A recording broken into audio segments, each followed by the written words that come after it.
کہ اگر کسی کا دل پاک اور صاف ہو حسد سے، کینہ سے، بغض سے، تو اللہ کے نبی صلی اللہ علیہ وسلم نے فرمایا ایسا انسان بھی جنتی ہے۔ انس بن مالک رضی اللہ تعالی عنہ راوی حدیث ہے، وہ کہتے ہیں ہم لوگ اللہ کے نبی صلی اللہ علیہ وسلم کے پاس بیٹھے ہوئے تھے، اللہ کے نبی نے اچانک کہا کہ تم لوگ ابھی دیکھنا ایک انسان آئے گا جو جنتی ہے،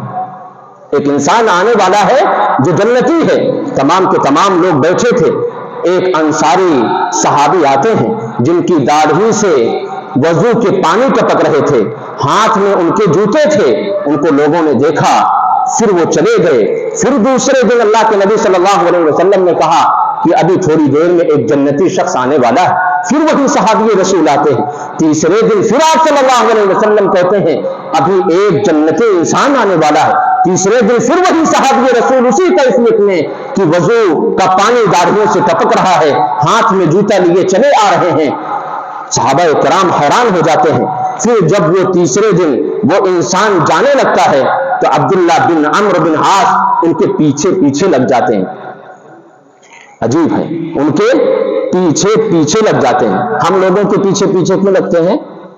تاکہ اسے ذلیل کریں، اسے رسوا کریں، اس کی ایک ایک چیز کو نوٹ کریں، اس کی ایک ایک چیز کو کلیکٹ کر کے ہم اسے بدنام کرنے کی کوشش کریں، اس کی عزت کو پامال کریں، اس کے بڑھتے ہوئے مرتبے کو جو اللہ نے دے رکھا ہے، اس سے جو عزت اللہ نے دے رکھی ہے اس کی عزت کے ساتھ کھلواڑ کریں۔ اس لیے ہم کسی کے پیچھے پیچھے لگتے ہیں یا کسی کے پیچھے ہم لگاتے ہیں۔ اور صحابی رسول کس لیے لگ رہے ہیں؟ اس لیے لگ رہے ہیں کہ نبی نے کہا ہے یہ انسان جنتی ہے، اس لیے عبداللہ بن عمرو اس کے پیچھے لگ رہے ہیں تاکہ اس کے اعمال کو دیکھ سکیں، اس کے کردار کو دیکھ سکیں، روزمرہ کے معمولات کو دیکھ سکیں، اس کی عبادت کو دیکھ سکیں، اس کے اذکار کو سمجھ سکیں، اور ان تمام چیزوں کو سمجھنے اور جاننے کے بعد وہ بھی عمل کر سکے اور اپنے آپ کو جنت میں داخل کرا سکیں۔ اس لیے وہ ان کے پیچھے لگتے ہیں اور جا کر کے کہتے ہیں کہ سنو، میں اپنے والد سے ناراض ہوں، 3 دن گھر جانے سے ہم نے قسم اٹھا رکھی ہے، میں تمہارے ساتھ رہنا چاہتا ہوں۔ وہ انصاری صحابی جن کے تعلق سے اللہ کے نبی نے کہا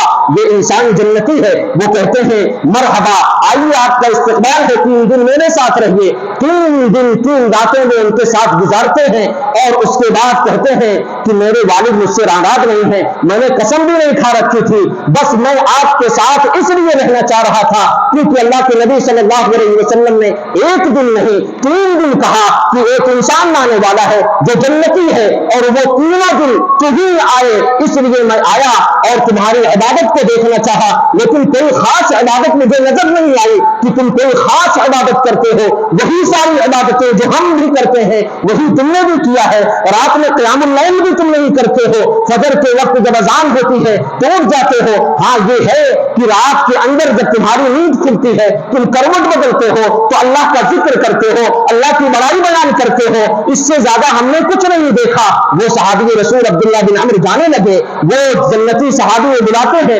کہتے ہیں کہ سنو، عمل تو یہی کچھ ہے جو کچھ تم نے دیکھا ہے، لیکن ایک عمل میرے پاس ہے، وہ عمل جانتے جاؤ۔ کہا وہ عمل کیا ہے؟ انہوں نے کہا کہ میرا دل کسی کے تعلق سے تنگ نہیں رہتا ہے، میرے دل کے اندر کسی کے تعلق سے اللہ نے جو عزت اور شہرت جو نعمت دے رکھی ہے، ہم کسی سے حسد نہیں کرتے ہیں، ہم اپنے دل کو تمام لوگوں، وہ دوست ہو وہ دشمن ہو، ہر کسی کے تعلق سے ہمارا دل پاک اور صاف ہے۔ عبداللہ بن عمرو نے کہا کہ بس کرو، یہی وہ عمل ہے جس عمل کی بنیاد پر پیارے نبی نے 3 دن تمہارے سلسلے میں کہا کہ وہ انسان جنتی ہے جو ابھی تھوڑی دیر میں آنے والا ہے۔ تو اگر ہمارا دل پاک اور صاف ہے تو پھر اللہ کے نبی صلی اللہ علیہ وسلم کی یہ حدیث کہ ایسا انسان جنتی ہے۔ اور